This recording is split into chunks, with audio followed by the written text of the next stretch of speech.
पढ़ना स्टार्ट करें। कल मौलिक अधिकार का टॉपिक हमने बुक से पढ़ना शुरू किया था और कंप्लीशन पर आ गया था।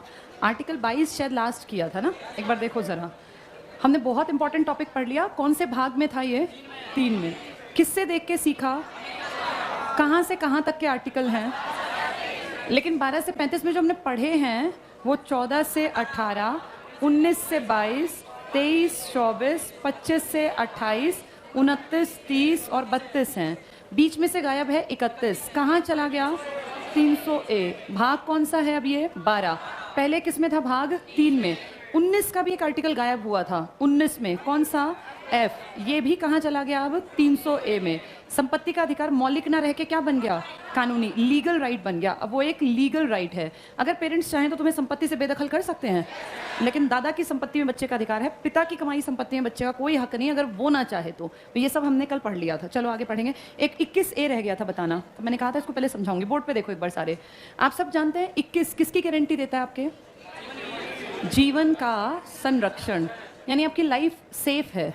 ये आपको गारंटी दी है आपके कॉन्स्टिट्यूशन ने कि आपको कोई मारेगा नहीं। कोई मर्डर कर दे अलग बात है, सरकार नहीं मारेगी। जीवन का संरक्षण, अच्छे जीवन के लिए सबसे बेसिक चीज़ है एजुकेशन। जैसे अनपढ़ आदमी का आज के टाइम में जीवन है क्या? भाई आज से 50 साल पहले अनपढ़ पढ़े लिखे सब बराबर थे, फर्क नहीं था। लेकिन आज 2022 में कोई अनपढ़ आदमी, अब अगर कोई बच्चा अनपढ़ है तो 2050 आते आते उसकी लाइफ तो बहुत बर्बाद हो जाएगी। वो करेगा क्या?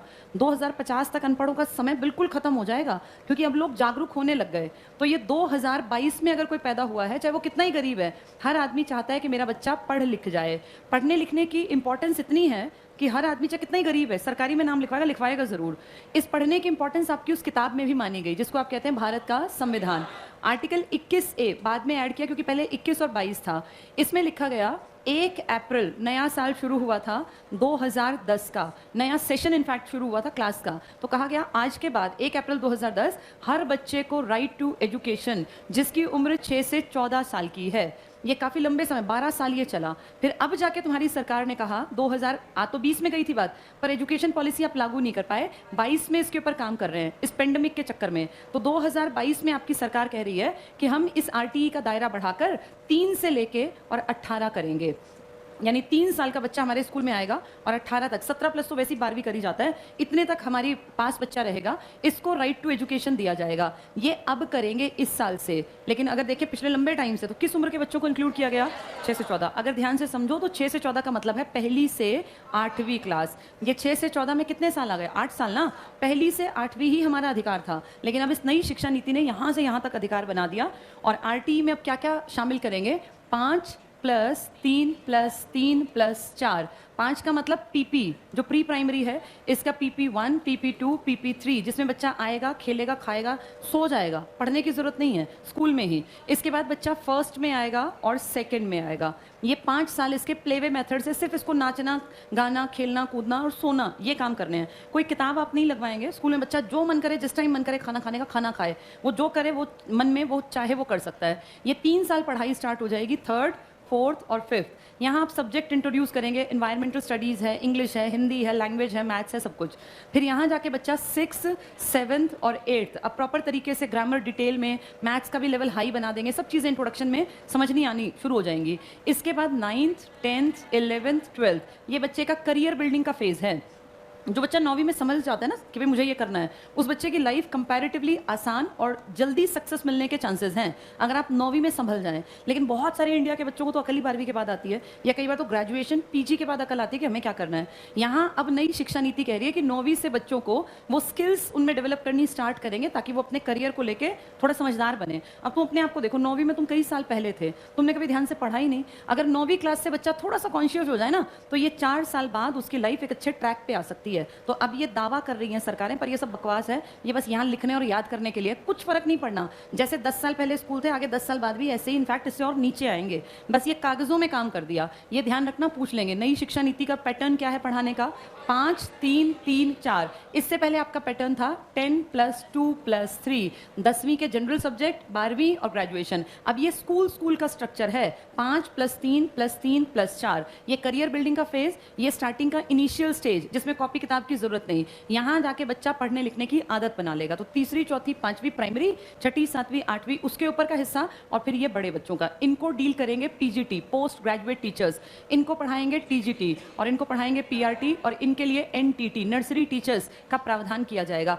इसलिए मैं बार बार बोलती हूँ, हर बैच में आने वाले 4-5 सालों में सबसे ज्यादा बड़े पैमाने पर नर्सरी टीचर्स की वैकेंसी आएंगी, क्योंकि सरकार ने अभी इनकी बड़े पैमाने पर भर्ती की ही नहीं थी। अभी आपके देश में बहुत ज्यादा पीआरटी हैं, पीआरटी 1st to 5th को पढ़ाते थे, लेकिन नर्सरी के लिए एनटीटी का कोर्स करना पड़ता है। तो आने वाले टाइम में ना कुछ सालों में एनटीटी टीचर्स बहुत लगने वाले हैं, बहुत ज़्यादा। तो तुम्हारे कोई बहन हो, ये लड़कों के लिए नहीं है कोर्स, किसी की सिस्टर हो, तुम्हारी कोई बहन हो, तो उनके लिए आने वाले 5 साल ये बहुत स्वर्णिम है। ये ऐसे ही है जैसे पहले जेबीटी वाले लग जाते थे ना, जेबीटी की और नौकरी पक्की, पहले ये मानते थे, उससे पहले मानते थे बीएड की और नौकरी पक्की। अब ये वेस्ट हैं, अब इनका नहीं आता पता ही लगेंगे कि नहीं लगेंगे। लेकिन अब कुछ साल एनटीटी का फ्यूचर बहुत बढ़िया है, क्योंकि सरकार के इस 5 साल वाले जो ये है ना, ये इसमें एनटीटी टीचर्स चाहिए ही चाहिए, यानी हर स्कूल में 5 टीचर चाहिए, और अभी सरकार के पास है ही नहीं। तो आने वाले कुछ साल इनका फायदा करेंगे। ये तो सरकार चला रही है अपना काम जैसे चला रही है। चलो पढ़ेंगे अब थोड़ा सा। तो आरटीई यहाँ से याद कर लेना। देखिए हम कल पहुंचे थे पेज नंबर 63 पर, बता रहे हैं 63 का, हाँ ऊपर से पॉइंट पढ़ा था। प्रारंभिक शिक्षा मैंने जानबूझ के छुड़वा दिया था कि मैं पहले समझा दूंगी। चलो 63 पर आ जाओ। आर्टिकल 20 पढ़ लिया था, 21 पढ़ लिया था, 21 का ये पढ़ लो।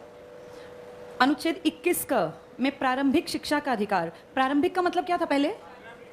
नहीं, प्राइमरी इज प्राथमिक। 2 शब्द हैं ये, एक शब्द है प्राथमिक और एक शब्द है प्रारंभिक। इसको ध्यान से समझना, तुम पढ़ा है ये सब। इसका मतलब होता है 1st to 5th, जिसको आप इंग्लिश में कहते हैं प्राइमरी, और इसे कहते हैं 1st to 8th, इसे आप कहते हैं एलिमेंट्री। एलिमेंट्री। आपका शिक्षा का अधिकार एलिमेंट्री का था या प्राइमरी का था?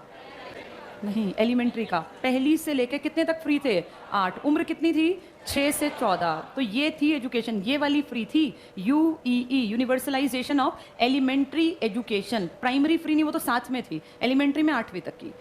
चलो पढ़ो अब आगे इसमें। तो प्रारंभिक शिक्षा, इंग्लिश में देखो लिखा है राइट टू एलिमेंट्री एजुकेशन, लिख लो यहाँ। अब नई शिक्षा नीति के तहत, न्यू एजुकेशन पॉलिसी के तहत, अब नई शिक्षा नीति के तहत ये लिख लो 5+3+3+4। अब ये प्रावधान है पढ़ाई का, हर एक को पता होना चाहिए, किसी पेपर में आ जाएगा, क्योंकि सरकार कह रही है कि हमने बहुत बड़ा काम किया है ये।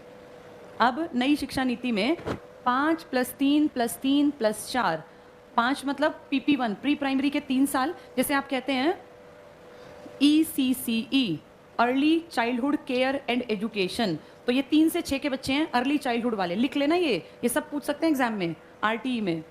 5+3+3+4, 5 के नीचे लिख लो PP1, 2, 3, फर्स्ट एंड सेकेंड। इसी का नाम ECCE, early childhood care and education. तो बहुत छोटे बच्चों की केयर और उनकी शिक्षा, early childhood care and education, ये 3 से 6 के बच्चों की बात कर रहे हैं। तो अब आरटीई में 3 से 18 साल के बच्चे हैं इस साल से, पिछले साल नहीं थे, पहले 6 से 14 के थे। क्लासेस मेंशन कर लेना, 5, 3, 3, 4। तो तीसरी चौथी पांचवी सेकंड स्टेज में, छठी सातवीं आठवीं थर्ड में, और 9वीं से 12वीं ये वाली स्टेज चौथी स्टेज में। कब से लागू है तुम्हारा आरटीई? 1 अप्रैल 2010 से। जानते हो पहले एक्ट बना होगा, कोई भी चीज बनने से पहले क्या बनाना पड़ता है? कानून। तो ये जो तुम्हारी प्रारंभिक शिक्षा है ना, इसके लिए एक्ट बना था। इसको थोड़ा सुन लो। 2009 में राइट टू एजुकेशन का एक्ट या अधिनियम बना, फिर इसको लागू होने में 2010 आ गया। क्या डेट थी ये? 1 अप्रैल। आरटीई एक्ट लागू हो गया। और अब नई शिक्षा नीति के तहत 5+3+3+4 ये इस साल से 2022 से आपके स्कूलों में लागू कर रहे हैं। करना तो 20 से था, पेंडेमिक के चक्कर में नहीं कर पाए। चलो अब इसमें देखो, टिक मार्क करो। अनुच्छेद 21 का में प्रारंभिक शिक्षा, प्रारंभिक का मतलब क्या? 1st to 8th एलिमेंट्री का शिक्षा का उल्लेख है। अनुच्छेद 21 का को क्रियान्वित करने के लिए संसद ने शिक्षा का अधिकार विधेयक, विधेयक मतलब ये अपना एक्ट बिल लाए थे। 1 अप्रैल 2010 से लागू। इसको अंडरलाइन कर लो। पूछेंगे एक्ट कब आया? 2009 में। लागू कब हुआ? 2010 में। दोनों का आंसर अलग होगा। प्रारंभिक शिक्षा का अधिकार अंडरलाइन करना, 6 से 14 वर्ष के बच्चों के लिए। अब है या था? अब क्या है? 3 से 18 लिख लो यहाँ। अब 3 से 18 ये नई बात है। इसके बाद अगले पॉइंट पर आ जाओ। अनुच्छेद 22 कुछ दशाओं में, कल बताया था मैंने ये क्या दशाएं थी, ये किसको पकड़ सकती है पुलिस? जिनके ऊपर शक हो, वो शक छोटा या बहुत बड़े लेवल का, ज़्यादातर आतंकवादी या कोई इस तरह के बहुत बड़ी स्मगलिंग या कोई इस तरह का प्लान्ड गलत तरीका, इनको पकड़ते हैं। ये अंडरलाइन कर लो। अनुच्छेद 22 कुछ दशाओं में गिरफ्तारी और निरोध से संरक्षण, निवारक निरोध यानी प्रिवेंटिव डिटेंशन, रोकना काम करने से, गलती करने से। अगले पर आ जाओ, शोषण के विरुद्ध कौन से आर्टिकल थे? 23 और 24। क्या कोई जबरदस्ती आज किसी को बंधुआ मजदूर रख सकता है? किस आर्टिकल ने बंद कर दिया? मानव का व्यापार, बंधुआ मजदूरी, बलात् श्रम, सब बंद है अब आर्टिकल 23 में। पढ़ो आर्टिकल 23, मानव के दुराचार, बलात् श्रम, अंडरलाइन कर लो, जबरदस्ती काम करवाना, बंधुआ मजदूरी के विरुद्ध अधिकार। अनुच्छेद 24 अंडरलाइन करना, कारखानों जैसे खतरनाक कामों में 14 साल से कम उम्र के बच्चों को नहीं लगाना। धर्म की स्वतंत्रता पर आ जाओ, 25 से 28। 25 से 28 हमारे देश में क्या हर स्कूल में राष्ट्रगान बजना चाहिए? और राष्ट्रगान फिर किस पे मनाही है? कोई भी ऐसा गीत जो किससे संबंधित हो? धर्म। कोई यहाँ रामायण के श्लोक जबरदस्ती गवा सकते हैं? नहीं, वो हिंदू धर्म के हैं, वो नहीं गवा सकते। ये पढ़ो, अनुच्छेद 25 कहता है व्यक्ति को अंतःकरण की, जो उसके मन में आए उस धर्म को मानने की, धर्म के अबाध रूप से मानने, आचरण, प्रचार करने की स्वतंत्रता। क्या आप अपने धर्म का प्रचार कर सकते हैं? और क्या? कोई यात्राएं देखिए ना निकलती हैं, जब ये आता है आपका दशहरा, तो पूरे शहर में कितनी यात्रा निकल रही होती हैं। कितनी बार सिखों के जब त्यौहार आते हैं, देखें ना कितनी कितनी देर तक की रैलियां निकलती। कोई भी कुछ भी करो, मना ही नहीं है। अगले पेज पर आ जाओ, अनुच्छेद 26 क्या कहता है? धार्मिक कार्यों के प्रबंध की स्वतंत्रता। प्रबंध को प्रबंधन कर लो, मैनेजमेंट, अपने मंदिर मस्जिद बनाओ, अपने कुछ भी करो, कोई भंडारा लगाओ, कोई मना नहीं करता इन सब कामों से। ये आपका प्रबंधन है, आपकी मैनेजमेंट, जैसे आपको करना कीजिए। प्रबंधन की स्वतंत्रता। अगला पॉइंट करो, अनुच्छेद 27, किसी विशिष्ट धर्म की अभिवृद्धि के लिए करों। क्या जबरदस्ती कोई हमसे टैक्स ले सकता है? नहीं, ये नहीं कर सकते। करों, नेक्स्ट लाइन में टिक करना, आरोपण से स्वतंत्रता। कोई कर हम नहीं देंगे किसी धर्म के चक्कर में। भाई मंदिर बन रहा है, पैसे तो हमारी मर्जी, दें ना दें। मस्जिद बन रही है, हमारी मर्जी। 28 टिक करना, शिक्षा संस्थाओं में धार्मिक शिक्षा में उपस्थित होने के बारे में स्वतंत्रता। अगर किसी स्कूल में रामायण का या हनुमान चालीसा का पाठ कर रहे हैं और कोई बच्चा कहे मुझे नहीं जाना, तो स्कूल जबरदस्ती कर सकता है। अगर स्कूल उसको पीट के बैठा भी ले तो वो शिकायत कर सकता है, और ये मामला तूल पकड़ जाएगा। और कहाँ जाएगा? ये सुप्रीम कोर्ट में, क्योंकि इसकी अपनी मर्जी है, धार्मिक आज़ादी। नेक्स्ट टिक करना, संस्कृति और शिक्षा का अधिकार। 29-30 ये किन लोगों के लिए था? माइनॉरिटीज। माइनॉरिटी कहीं लिखी है क्या? नहीं। किसने एक्सप्लेन की है? Supreme court. कितनों को माइनॉरिटी बताया इसने? किसके अलावा? सारे। बस आपके अलावा सब यहाँ माइनॉरिटी हैं। पढ़ के देखो माइनॉरिटी का। अनुच्छेद 29, अल्पसंख्यक वर्गों के लिए, अंडरलाइन कर लो, अल्पसंख्यक। तो मेरा टॉफी खाने की सूझ रही है? ये शिवम तो खा भी नहीं रहा, तुम दोनों हो। चलो पढ़ो आगे। अगला पॉइंट, अगर खा भी रहे तो ऐसी तेज आवाज क्यों कर रहे हैं इसको छीलने की, सबको पता चले कि टॉफी और चॉकलेट खा रहे हैं। चलो नेक्स्ट देखो, 29 हो गया अल्पसंख्यक का। नेक्स्ट पॉइंट देखना, 30 अल्पसंख्यक वर्गों को शिक्षा संस्थाओं की स्थापना। क्या कोई मदरसे इंडिया में चलते हैं? जानते हो तो मदरसे चलते हैं आज भी, और ये मना नहीं करते। मैं खुद जिस स्कूल में थी ना, मेरे स्कूल में शाम का इवनिंग शिफ्ट का था, गवर्नमेंट स्कूल। बहुत सारे बच्चे लेट आते, स्कूल था 1 बजे का, 1:30 बजे आ रहे हैं, 2 बजे। पूछते कहाँ से आए? कहते मदरसे गए थे। मदरसे आज भी चल रहे हैं, और बहुत सारे पेरेंट्स अपने बच्चों को सुबह मदरसे भेजते हैं और शाम को आपके गवर्नमेंट स्कूल में भेज देते हैं, जहाँ फ्री का खाना है, फ्री के पैसे हैं, वर्दी के पैसे अलग हैं, जूतों के कपड़ों के पैसे अलग हैं, बैग के अलग हैं, किताबें फ्री हैं और मुफ्त का खाना। सुबह वो जाके पढ़ते हैं अपने धर्म विशेष की बातें, और दोपहर में पढ़ते हैं आपके स्कूल की किताबें, जो कभी वो पढ़ते ही नहीं है। वो बस आते हैं, बैठते हैं, खाते हैं और चले जाते हैं। आप कुछ कह नहीं सकते, क्योंकि मदरसे में पढ़ना उनका फंडामेंटल राइट है। कौन से आर्टिकल के तहत? 29 और 30। कोई मना ही नहीं कर सकता, उनकी मर्जी। वो जाएंगे, अपनी लिपि सीखें, वो अरबी सीखें, फारसी सीखें। आपकी ना आती है उनको हिंदी लिखनी, आप कुछ नहीं बिगाड़ सकते। कॉर्पोरल पनिशमेंट भी नहीं है, पता है, चांटा भी नहीं मार सकते। ये कहना है, ये आपकी सरकार ने सारा भट्टा बैठा दिया। मुझे ध्यान है, जब मैंने जॉब ज्वाइन की ना, तो स्टार्टिंग में उस टाइम पर मुझे तुरंत से जैसे छोटी क्लास मिली, 5th क्लास मिली, तो मैंने जाके देखा क्लास का बहुत बुरा हाल, कुछ नहीं आता। तो मैंने टारगेट बनाया कि मैं 1 महीने में बच्चों को लिखना सिखाऊंगी। अब मैंने लिखना सिखाने के लिए बहुत कोशिश की, 2-4 को पीटना भी पड़ता है, वो जो देखते ही नहीं, सुनते ही नहीं। एक शब्द मुझे अच्छी तरह आता है, पर्यावरण, लिखना नहीं आता 5th क्लास के बच्चों को।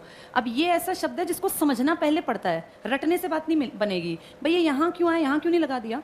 आशीर्वाद ऐसे ही क्यों लिखते हैं? आप में से आधों को नहीं आता होगा। सही लिखा है मैंने? ये मैंने गलत लिखा है। कहाँ आना चाहिए ये? हाँ, ये आना चाहिए व के ऊपर। क्यों? जहाँ बोला जाता है उससे अगले की खड़ी पाई पे लगता है। अच्छा, ये बताना मैंने क्या लिखा है? क्या लिखा है ये? अच्छा, इस र को कहाँ लगाऊं? स के बाद, मतलब ऐसे लिखूं। कहाँ लिखूं इस र को? मुझे एक अक्षर बताओ जिसके बाद मुझे र फिट करना है। ये र के बाद, र तो है ही नहीं, व के बाद। अच्छा, व के बाद र, ऐसे ऐसे कहाँ आएगा ये? व के नीचे आएगा। अच्छा, व के नीचे ऐसे बता दिया इन्होंने। अब तुम ये देखो, तुम्हें तुम्हें क्या हुआ? ऐसे फालतू की चीज़ें इसको मत देखो। अगर तुम ये सोचते हो कि मुझे ऐसा लगेगा कि हाँ ऐसा यही कर रहा है, तो तुम महामूर्ख हो। तुम ये मानो कि तुमसे बहुत जाहिल बच्चे सरकारी स्कूल में आते थे। मैं जानबूझ के अवॉइड कर रही हूँ, इसके मतलब तो कितनी छिलके थे, कितनी देर में कितना खा गए हैं। इनके नीचे छिलके दिख रहे हैं, सुबह से लग जाते हैं। ये टॉफी खाने लगते हैं सुबह आते। तुम में से कोई से के रिश्तेदार की दुकान है क्या? ये इतने छिलके, हद है भाई, हद। चलो कोई बात नहीं, खा लो, कोई दिक्कत नहीं है। पर अब तुम बड़े हो गए, 12वीं पास करके आए हो, 12th से आए तीनों। तुम भी 12th, तुम भी 12th। हाँ, ये पता है क्या मज़े सोचे कॉलेज में आ गए, मज़े करेंगे। ये अब तुम्हारी उम्र मज़े करने की है, नो डाउट, लेकिन ये छिलके अपने बैग में रख लिया करो। वो जब उठाती होंगी यहाँ से कागज़, तो सोचोगे इतने बड़े बड़े, ये इतने आदमी नुमा आदमी आते हैं और ये भी आके टॉफ़ी के छिलके गिरा देते हैं। चलो हाँ, अब मेरी बात सुनो। ये देखो, जैसे मैंने कोशिश की ना 5वीं क्लास में समझाने की, तुम्हें किसी ने समझाया नहीं। अब समझ लो, जो ये र होता है ना, जब ये आधा लगाते हैं तो जहां इसको बोलते हैं उससे अगले की खड़ी पे ना डंडा, सीधा डंडा, वो ढूंढते हैं। ये र जिसने ये बोला था ना, ये बिल्कुल सही बोला था। किसने बोला था? बोला था किसी ने? तुमने बोला था, बिल्कुल सही बताया था। अंदाजा था या वैसे ही सही पता था? ये जो है ना, ये र यहाँ था, लेकिन इसके पास, अगले के पास तो खड़ी पाई ही नहीं थी, इसलिए यहाँ दिखा नहीं है। फिर ये स के पास भी खड़ी पाई नहीं थी, इसलिए नहीं दिखा। कहाँ जाके दिखाई दिया? ये य के ऊपर। आना यहाँ था, तो ये क्या लिखा है मैंने? इसको कैसे पढ़ा जाए? ये मैंने लिखा है वर्त्स्य। त और स तो जबान पे ही रखना है, वर्तस्य नहीं है, त थोड़ी है ये है वर्त्स्य। त और स मुंह में ही गायब हो गए, वर्त्स्य लिखा है, वर्त्स्य। हिंदी का शब्द है, कभी ध्यान ही नहीं दिया होगा, कोई बात नहीं, छोड़ो, ये हमें पढ़ना नहीं था, वापस आते हैं। अभी मैं क्या बात बता रही थी मेन तुम्हें? 29 और 30 अल्पसंख्यक। तो अल्पसंख्यक बच्चे क्या अपनी लिपि अरबी फारसी उर्दू सीखने के लिए भारत में आज़ाद हैं? बिल्कुल आज़ाद हैं। मैं अपना क्लास का एग्जांपल दे रही थी। मेरी क्लास के बच्चों को बहुत कोशिश करने के बाद भी देवनागरी लिपि लिखनी नहीं आई आधों को, ये हिंदी। लेकिन उनमें से आधे से ज़्यादा लोगों को उर्दू, क्या मज़े की उर्दू, यहाँ से लिखना शुरू करते और ऐसे पूरा पेज भर देते और फिर दिखाते। कई बार मैं कहती लिख के दिखाओ कैसा सीख के आए, बहुत गजब का लिखते थे।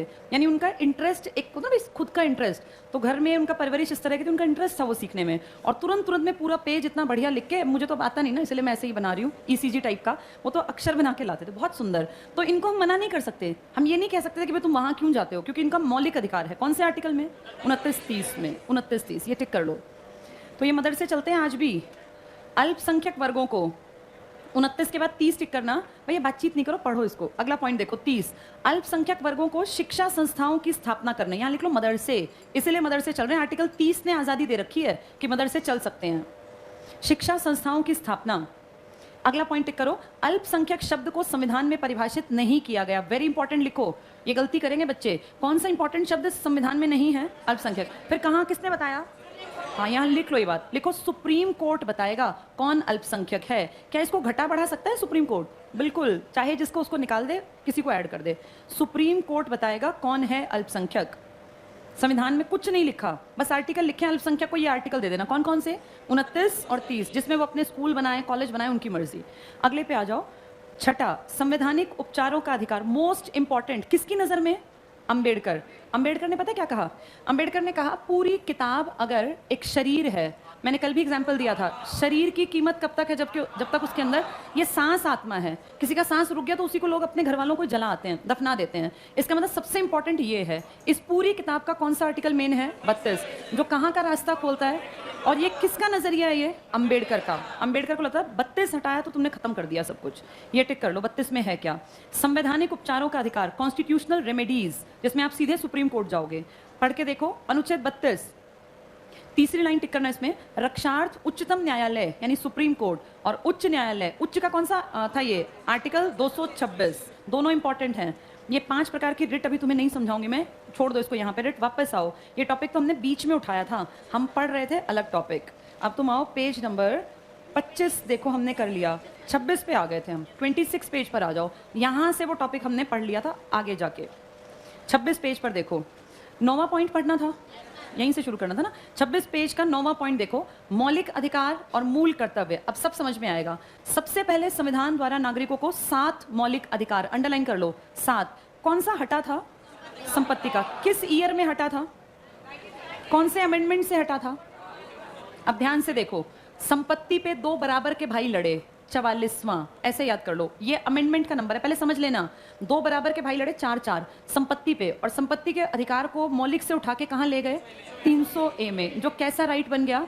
Legal right. पेरेंट्स चाहें तो अपनी संपत्ति हमें दें, चाहें तो ना दें।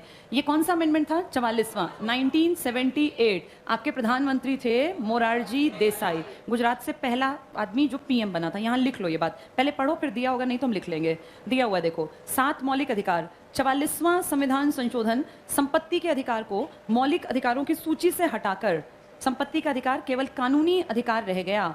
वर्तमान में नागरिकों को 6 प्रकार के मौलिक अधिकार, यहाँ लिख लो। अब कानूनी के पास 300A, अब संपत्ति लिखिए 300A में, 300A। और मोरारजी देसाई का नाम लिख लो 44वें के पास, 1978 लिख लो। 1978 में हुआ था 44th अमेंडमेंट। मोरारजी देसाई तुम्हारे देश के प्रधानमंत्री थे। तुम किताब तो कम से कम ले लो, ये टॉफियां खा के जिंदगी नहीं कटेगी ना। कोई बात नहीं, अगर नहीं ले रहे तो मैं तो एक सजेशन दे रही हूँ तुम्हें, क्योंकि टॉफी चॉकलेट खाने से जिंदगी कटती नहीं ना, इसीलिए। चलो आगे पढ़ो, आगे पढ़ लो। वैसे तुम्हारी उम्र खुद टॉफी चॉकलेट खाने की है नहीं अब। चलो नेक्स्ट देखते हैं, अगले पॉइंट पर आ जाओ। 6 मौलिक अधिकार भारत के मूल संविधान में। चलो अधिकारों का टॉपिक समझ में आ गया। जैसे तुम लोगों के कुछ मौलिक अधिकार हैं, ऐसे कोई मौलिक कर्तव्य भी होता है क्या? अधिकार कैसे हैं, फायदेमंद या नुकसानदायक? अधिकार फायदा, और कर्तव्य कैसा लगता है? कर्तव्य निभाना आसान होता है, मुश्किल होता है? मुश्किल ना। अभी तुम अधिकारों की उम्र से निकल आए, जिसकी उम्र 17 साल से ऊपर हो गई ना, अब ये मानो घर वालों के नजरिए से तुम अधिकार से बाहर हो। अब मौलिक अधिकार घर वालों के सामने मत बोलना, वो तो सीधे चप्पल और जूते मारते हैं। उनका मतलब होता है अधिकार मतलब खाने पीने का अधिकार था, वो 2-4 साल और चल जाएगा, तब तक ये टॉफी चॉकलेट भी चल जाएंगी। लेकिन आने वाले समय में रोटियां भी तुम्हारे अधिकार क्षेत्र से बाहर हो जाएंगी, पता है ये बात तुम्हें? हाँ। अब तुम्हारे कौन सी एज शुरू होने वाली है? कर्तव्य। कर्तव्य की एज क्या होती है? जिसमें तुम्हारे माँ बाप बूढ़े होंगे और वो ये एक्सपेक्ट करेंगे कि अब जब कल को 10 साल बाद वो बीमार हों, लाचार हों, उस टाइम तुम्हारी इतनी औकात हो कि तुम उनको उठा के अच्छे अस्पताल में ले जाओ, उनका इलाज करा दो। ये क्या कहलाएगा तुम्हारा? ऐसा जरूरी तो नहीं ना कि हर कोई कर्तव्य निभाए। बहुत सारे निकम्मे लोग हैं, खाते पीते हैं बचपन में, जवानी तक अपना बढ़िया बाप के पैसे से खाया उड़ाया और फिर जाके कोई केयर ही नहीं, गलत रास्ता पकड़ गए। ध्यान से सुनो और समझो, तुम लोग अब इस एज से निकल के इसमें आने वाले हो अपने परिवार की स्थिति के अकॉर्डिंग। ये सबके ऊपर आती है चीज, लेकिन हर कोई इतना समझदार नहीं है जो इसको समझे और कर्तव्य निभाए। पहले इंडिया के लोगों पर हमारे पूर्वजों ने विश्वास किया। अम्बेडकर, गांधी, नेहरू ने कहा बेचारा इंडिया के तो वैसे लोग शरीफ हैं, अपने आप ही पितृभक्ति करते हैं, मातृभक्ति, इनसे कर्तव्यों की बात मत करो, ये खुद निभा लेंगे। लेकिन कुछ निकम्मे, निठल्ले और बेरोजगार लोगों ने ऐसा काम किया होगा कि ऐसा फील हुआ कि कर्तव्य तो निभाते नहीं, सिर्फ किसकी बात करते हैं? हमें ये चाहिए, देश से भी ये चाहिए, हमारा कर्तव्य कोई नहीं। इंदिरा गांधी के टाइम में 1976 आपातकाल लगा हुआ था।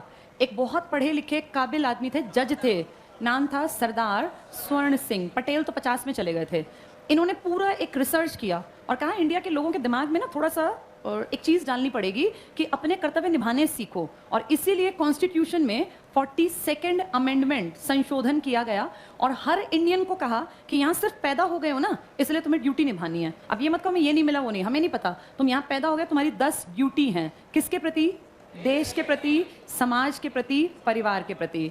अगर अपने देश का, परिवार का, समाज का ध्यान रखोगे तो ही एक्सपेक्ट करना कि तुम्हें फायदा मिलेगा। अगर सब तरफ आग लगी और दंगेबाजी और बुरा हाल, तो तुम्हारी जिंदगी तबाह होगी ही होगी। तो अधिकार के साथ साथ किसकी बात भी सोच के चलना। एक छोटे बच्चे को कर्तव्य नहीं पता, उसको सिर्फ किससे मतलब है, लेकिन जब वो बड़ा होता है ना, उसके ऊपर कर्तव्य एक जिम्मेदारी आती है। और अब ये लिखित में है। कितनी जिम्मेदारी है तुम सबकी? 10। समय बीता 1976 के काफी समय बाद, अब की बात है जब तुम लोग पैदा हुए थे 2002 में, कुछ लोगों ने कहा जी पेरेंट्स भी अपना कर्तव्य नहीं निभाते, बच्चों को पढ़ाते नहीं है ढंग से, तो फिर कहा कि ठीक है 10 कर्तव्य तो पहले से हैं, 10 में एक और जोड़ लो। और ये सिर्फ पेरेंट्स का कर्तव्य, सबका नहीं है। जिनके बच्चों की उम्र 6 से 14 साल की है, उन पेरेंट्स का, या अगर कोई किसी के बच्चे को अपने पास रखता है, भाई किसी के माँ बाप मर गए, दादा दादी के पास है, चाचा चाची कोई रखता है, कोई भी जो उसका गार्जियन है, उसकी भी ये जिम्मेदारी है कि वो इस बच्चे को पढ़ने का एक अच्छा माहौल, एक अच्छा वातावरण दे। अच्छे का मतलब ये नहीं कि अलग कमरा और एसी चाहिए, अच्छे का मतलब किताबें टाइम पे मुहैया करा दो, नाम लिखवा दो सरकारी स्कूल में, क्योंकि फ्री तो वैसे भी पढ़ाएंगे वो आगे जाके।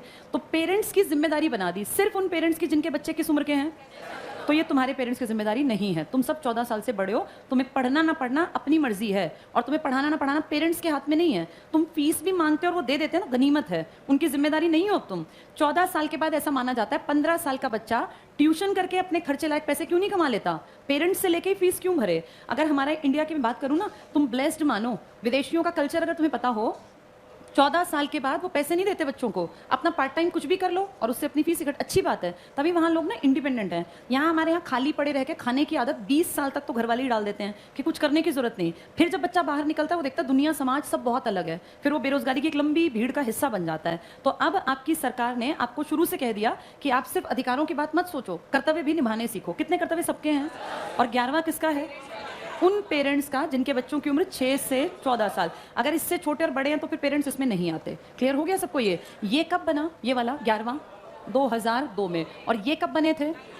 अब वो कहेंगे 2 अमेंडमेंट बताओ जिससे ड्यूटीज आपके ऊपर दी गई, तो 42वां और ये वाला था 86वां 86। तो 2 अमेंडमेंट हैं 1976 2002, एक 42वां एक 86वां। किस आदमी के कहने पे ये सब हुआ, और कौन पीएम थी तुम्हारी, इंदिरा गांधी। इसी टाइम पर इंदिरा गांधी ने ये इंट्रोड्यूस किया था। चलो अगला पॉइंट देखो, अब ये है मौलिक कर्तव्य, पढ़ेंगे इसको।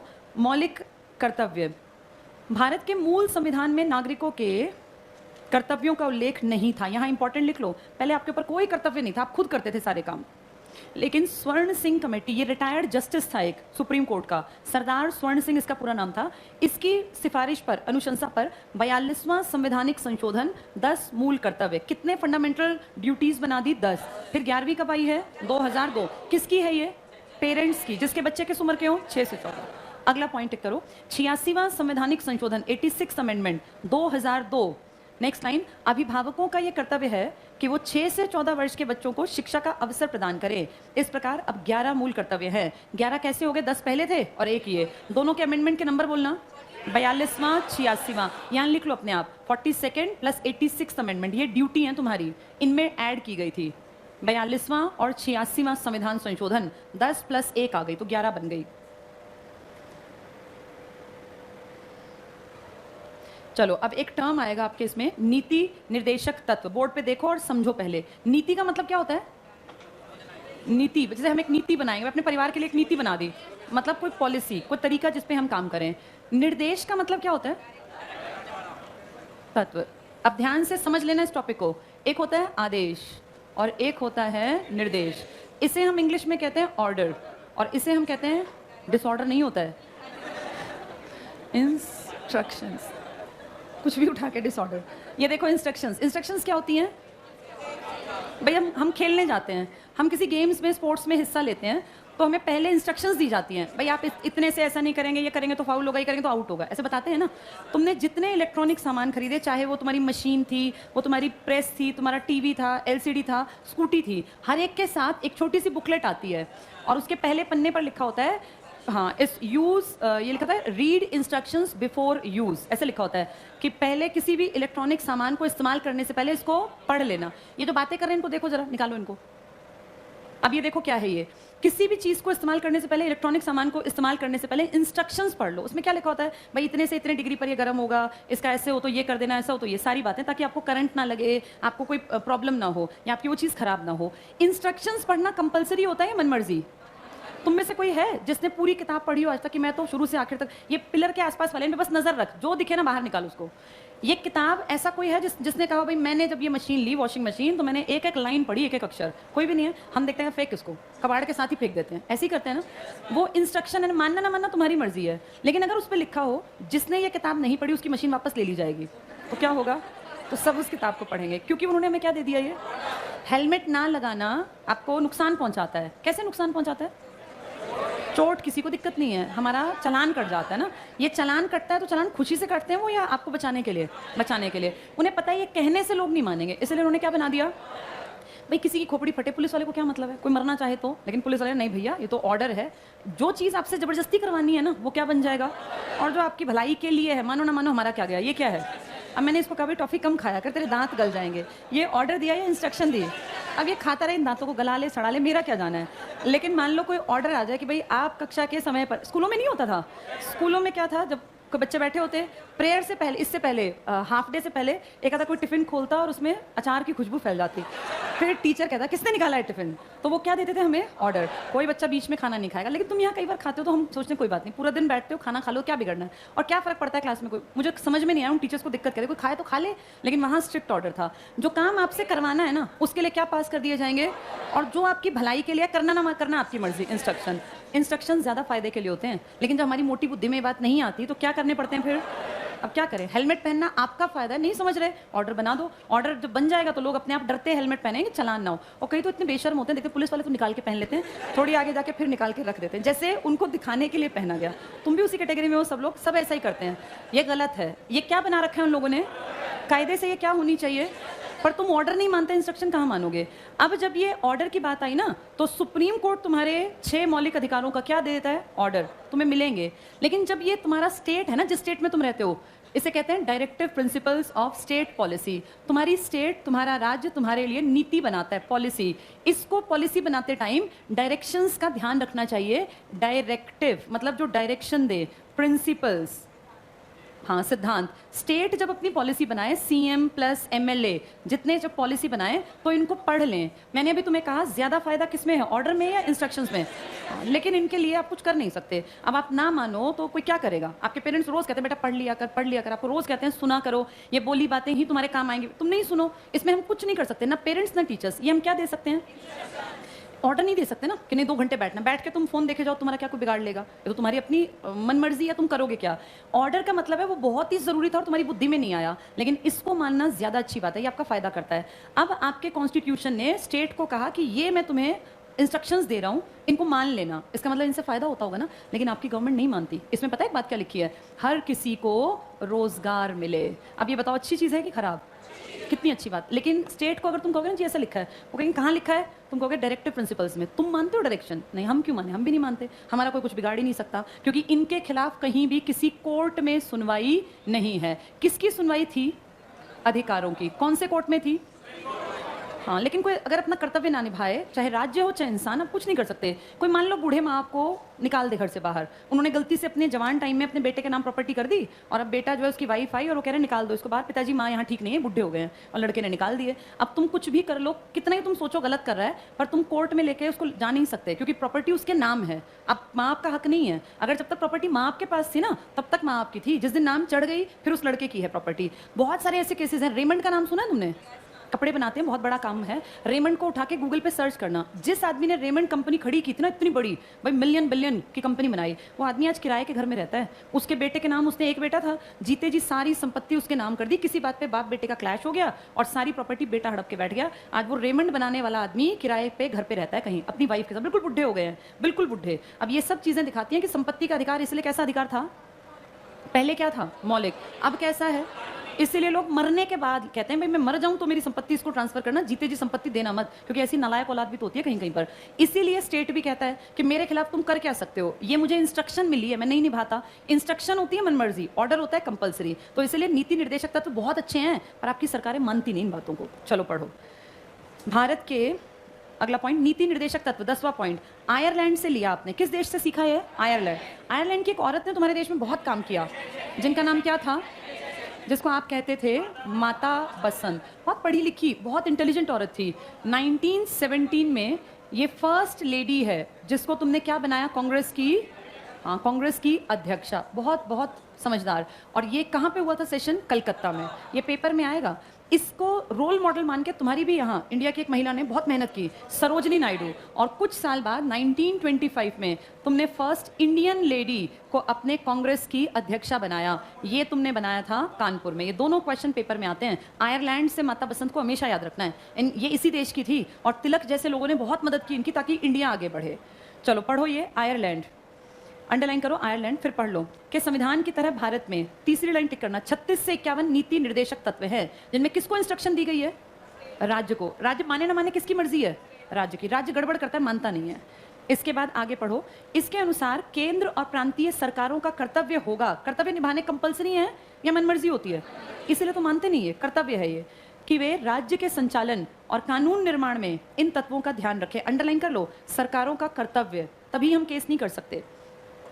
तीसरी लाइन अंडरलाइन करना, ये तत्व किसी न्यायालय द्वारा लागू नहीं किए जा सकते। आप कोर्ट में नहीं जा सकते सरकार के खिलाफ। इनका उद्देश्य है, एक बार बोर्ड पे और एक शब्द बहुत कीमती देख लो, 3 तरह का न्याय चाहिए हमें सरकार से, और संविधान कहता है आपको 3 तरह का जस्टिस दिलवाएगा वो।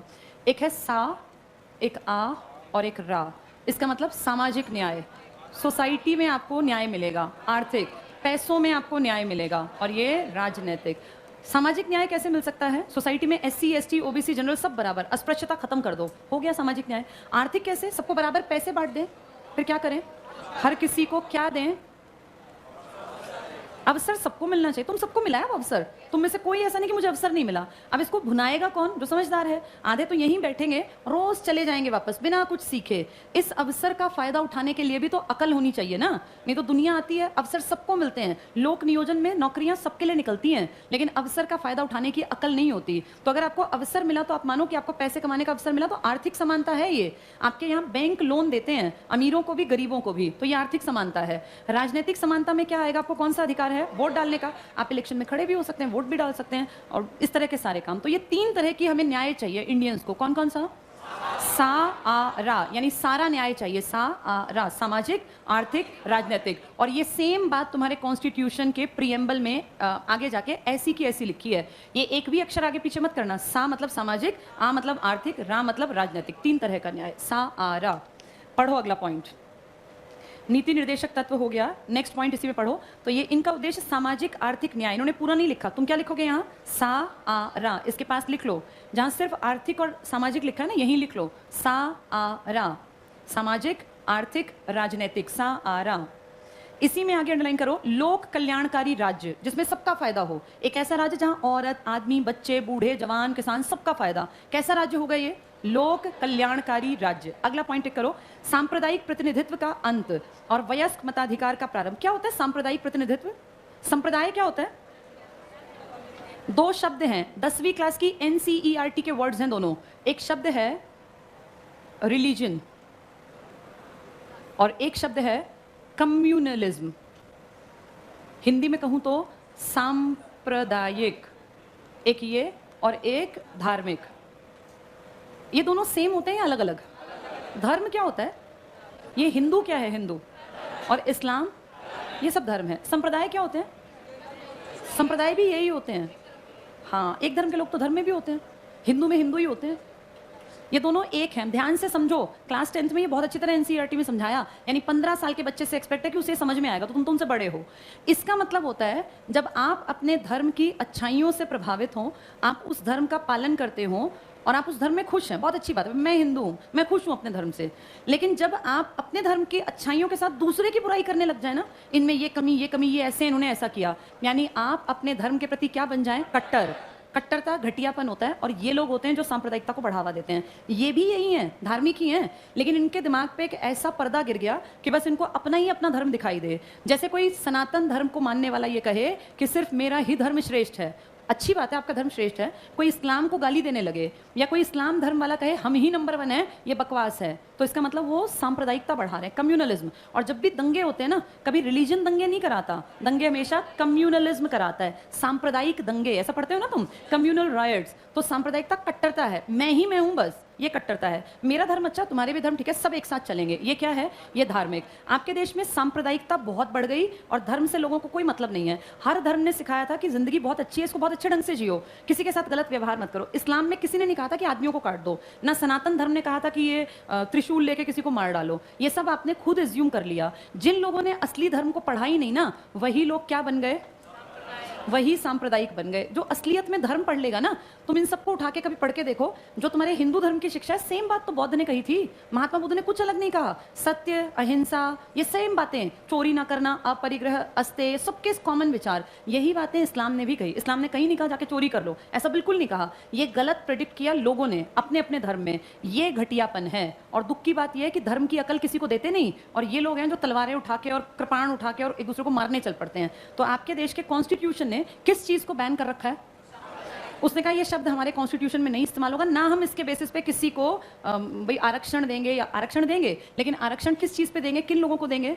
अल्पसंख्यक। हमें धर्म से कोई मतलब नहीं, धार्मिक आपके यहाँ कोई आरक्षण नहीं है, आपके यहाँ आरक्षण है अल्पसंख्यक का। ये अलग बात है कि अल्पसंख्यक हैं ही वो जिनका धर्म थोड़े लोगों में फैला हुआ है, जो ज़्यादा लोग हैं वो तो धर्म के नाम पे अल्पसंख्यक हैं ही नहीं। पर अगर पेपर में आ जाए कि बताओ इंडिया में आरक्षण किस बेसिस पर है, अल्पसंख्यक या धार्मिक, ये है नहीं आपके यहाँ। जबकि देखा जाए तो अल्पसंख्यक में धर्म वाले ही लोग आते हैं, मुस्लिम, सिख, ईसाई, जैन, बौद्ध, पारसी। पर अगर पेपर में आए तुमको कि धार्मिक आरक्षण नहीं है, कौन सा आरक्षण है?